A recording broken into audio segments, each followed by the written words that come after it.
talk about something else that's definitely not covered in any kind of training that I ever got through the corporation. And that's actually you doing the coaching, you training your people and what you need to do and things you need to cover. So I know you do a really good job with that. Why don't we just talk a little about some of the things that you do to develop your team, because this is such a key thing. You know, if you bring people on and you don't spend time working with them to get them better, it's just a matter of time before they're going to leave. You know, people want to improve. They want to know that there's some sort of path for them to get better, even if it's not in another role, but just in the role they have now. People want to know, that you're taking an interest in that. So why don't you talk just for a few minutes about what that looks like in your agency, some things maybe you've learned. Sure, absolutely. So one thing that I learned was, I'm a go-getter and I'm a self-learner and I'm self-motivated, and I don't need anybody to sort of tell me what to do when I wake up in the morning. And so when you're building your team, you almost have to think of it like it's a genuine sports team. Call it whatever sport you want, but your players under you should respond to your type of coaching and your type of environment, because if they don't, you have the wrong players on your team. So I'll give you an example. We don't have morning huddles, and I'm not a cheerleader in that respect, because when I wake up, I hit the ground running 100 miles per hour. But there you will have employees that want a morning huddle. They want to, do espresso shots and get going and clap. You know what I mean? So what you don't want is somebody who wants that and craves that to be on your team if that's not how you're wired. And so I really try to pay attention to how the employees want to be coached, and then sort of shift my coaching around it, because my team I have today is not the team I had 5 years ago. So I have employees that are motivated by money. I have employees that are motivated by high fives. Mm-hmm. You know what I mean? So your coaching will have to bend sometimes, but at the core of it, everyone I try to put on my team or keep on my team has to be successful and responsive under my style of coaching. So my style of coaching is very Johnny on the spot. Everybody gets their reviews in January, and I do not hold their mistakes until January. That used to drive me crazy when my bosses would give me an annual review and tell me something I did 9 months ago. And I'm like, right. I could have corrected it 9 months ago. So when I hear it, I address it right then and there. And it's always done in a very constructive way. And I like the saying, a compliment sandwich. So you basically pick out two things they did right and then one thing they did wrong. You start with the compliment, then you do the correction, and then you end with a compliment. And it definitely helps facilitate that you're just not constantly coming down on your employees. So my style of coaching is sort of Johnny on the spot. When I see it, I hear it, I deal with it at that very second. And then we've been slacking at this lately, and there's an email going out today to my two team leaders, but listening to phone calls, because you're going to miss things that are critical coaching moments. And most of our business is done by phones, right. So what a beautiful asset to agency owners to be able to go back and listen to calls. And I get it, we're all busy during the day, but, if you can download calls to your email and then listen to them while you're driving your kids around or walking on the treadmill or in the park. I mean, there's ways you guys can scoot these things into your daily routine. But to me, that's probably the most mission critical process that agency owners aren't doing, is listening to the phone calls and coaching off of those, because that's it. That's where it's totally all at. Agree. And, we've got a lot of content on the platform to help you dissect calls and how to coach. And I think the most important thing is that you just make time for it. You make it a priority. You make it something that you do on a consistent basis, because if you don't, people are not going to improve on their own. They may get a little bit better over a long period of time, but when you take a very proactive approach with it and you have the initiative to come in and do, and look, sometimes people are afraid to do this because they feel like they're not the best coach in the world. When your people know that you're going to be listening to calls and you're setting up meetings in the future to talk with them about what you're hearing on those calls, they're going to do a little bit better just as a result from that.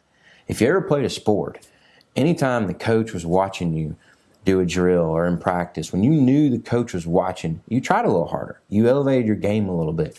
And it's the same thing in your agency. So even if you're not the best coach in the world, you're going to get a little bit of lift by them knowing that you're going to be talking with them about this stuff. And what will happen is you'll get better over time as well. But I love the way you described it, the compliment sandwich, because it's so important that you have some praise in there. If you just have a meeting with somebody and you've got a laundry list of things they did wrong and you beat them up, they're not going to be with you for very long. Mm-hmm. Nobody wants that. Nobody wants to feel like they're just getting beat up every day, especially some people that might be doing a pretty good job for you. We've actually made that mistake here early on when we first started taking this very serious, where we berated people that were doing a good job. So the compliment sandwiches, that's a great approach. Start with some praise, work on one thing, and with some praise, follow up on the next visit. Yeah. This is a huge part of building that culture, building that team, getting people to perform, all the things that you're trying to accomplish.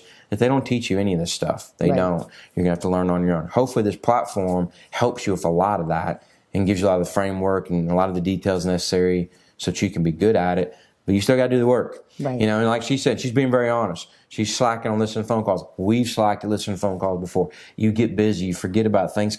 You just have to make it a part of what you do. Right. And if you don't, what'll happen is, and you can probably tell me, you don't listen for maybe a couple months, and then you pull a call and you're like, oh my God, I can't believe that person just said that. And they're maybe like one of your best people, been with you forever, and they said something because you're not consistent with what you're doing. So it's a big part of building that team. Yeah, and getting where you want to go. One thing I do want to interject, because it's so important, is as agency owners, we forget where our employees are at on the learning curve, right? So there's not really a syllabus to teach employees, okay, on day one, they learn billing. On day two, they learn, so sometimes you'll be like, wait, how do you not know that? Well, they don't know that because you never taught them. So you almost have to imagine it's like walking into a bowling alley and you've never bowled before, and somebody's like, okay, bowl. You'd be like, okay, what does bowl mean, right?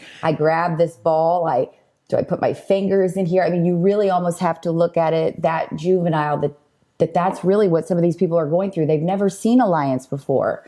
They've never taken a phone call before where someone's screaming about premiums. So you can't just throw them on the phones and expect success, just like you can't put somebody on a bowling lane and expect a strike. You have to talk about approach, tools, skill set, even as basic as teaching people how to search on Gateway.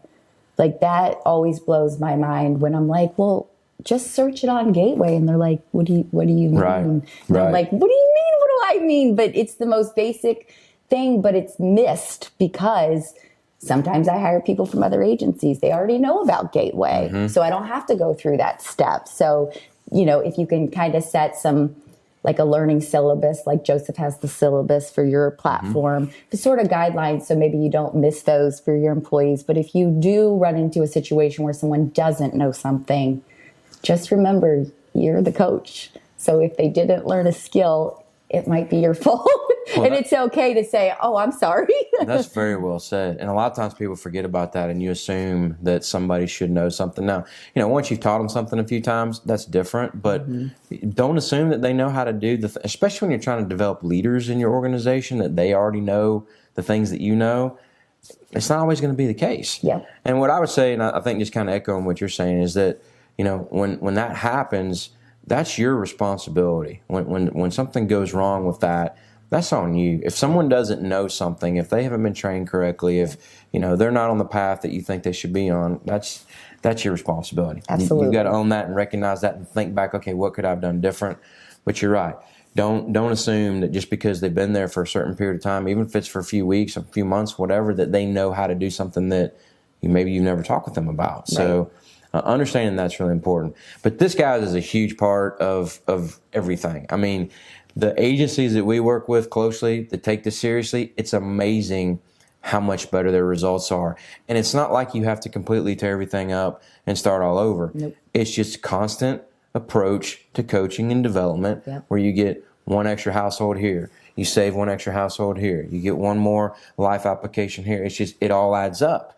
And then before you know it, 6 months later, 12 months later, 24 months later, you've got a totally different team, and they're doing things that they never did before. So you as a leader, though, you got to do this, and they don't teach you this in training for sure. It's things you got to learn on your own.